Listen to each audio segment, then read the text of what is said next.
Hi everyone, this is Holinist, and today I want to make a guide about Vulture Loadout for bounty hunting, my loadout. I will go through everything quickly and then explain why I made these decisions. Outfitting, hardpoints, 2 3D fixed burst lasers. Utility mount, we have a chaff launcher, point defense, kill warrant scanner, and a heatsink launcher. Core internal, we have a no lightweight alloys. I would use some, but I didn't find any yet, so definitely upgrade those.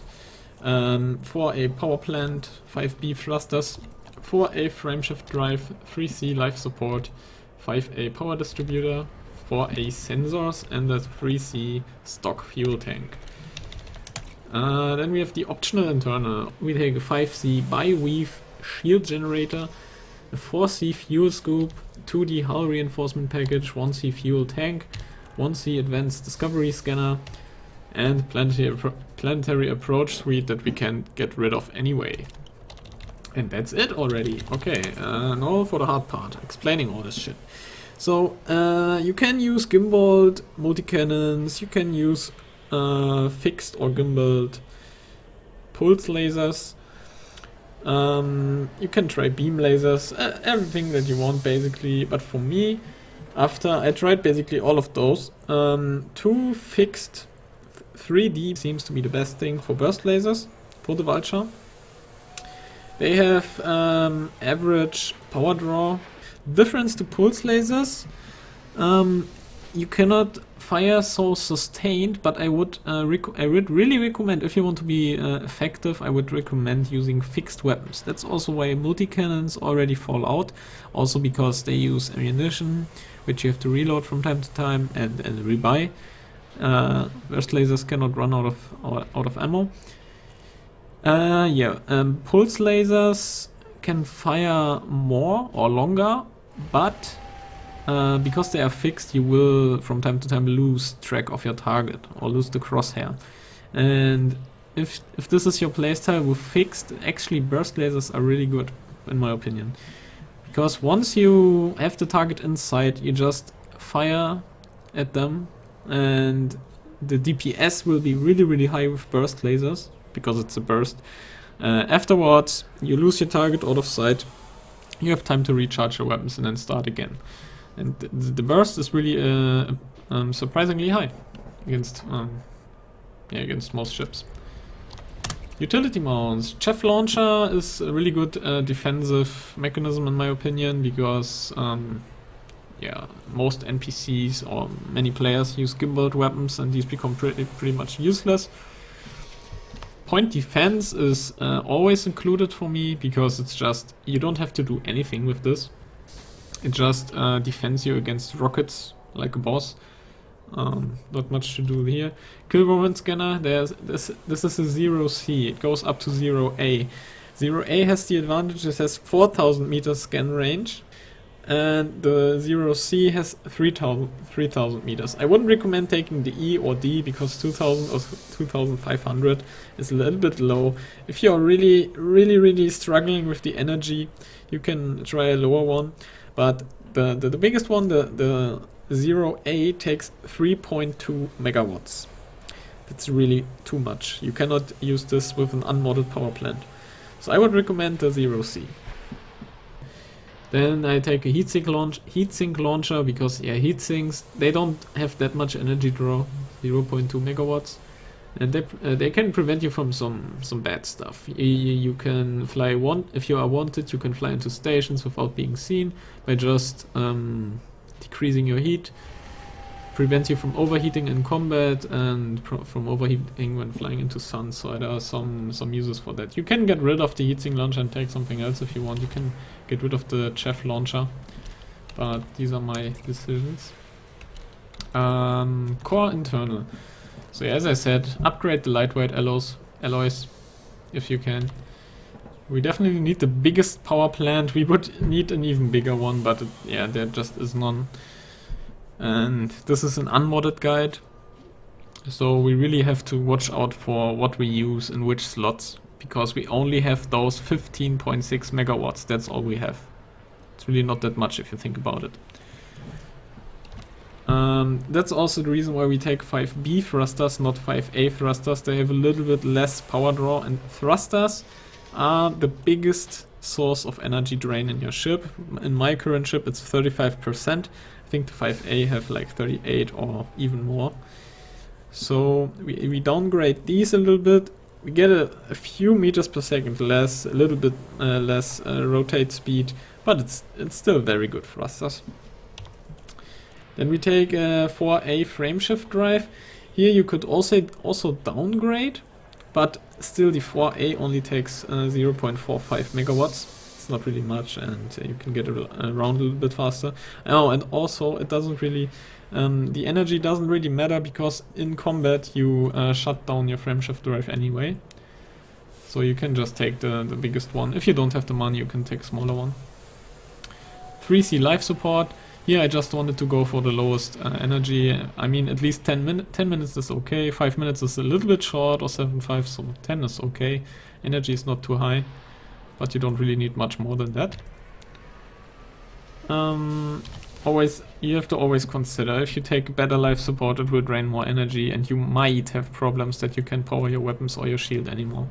Our distributor has to be the best one ever. Doesn't take that much energy, and it's responsible for recharging your weapons, your engines, and your systems, or your shields. 4A sensors I would recommend, the best sensors you can get.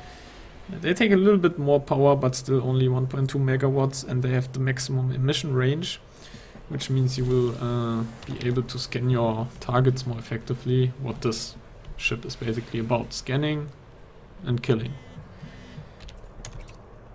And then we have the optional internal. I took the 5C bi-weave shield generator. Like with the thrusters, I used the 5A thrusters, I used the 5A shield, but you just get too many energy problems. You have to shut down your life support just to being able to fight. You have to shut down some other systems, or you have to downgrade your weapons. Really doesn't make sense. You can try the 5B. But the 5C just has a little bit less shield. It recharges a lot quicker. And what does it also do? Yeah, it's really cheap. It's like 700,000 or something, compared to the 5A shield generator, which costs about 5 million. And this has a big impact on the insurance cost. Yeah, then I use in the 4 slot.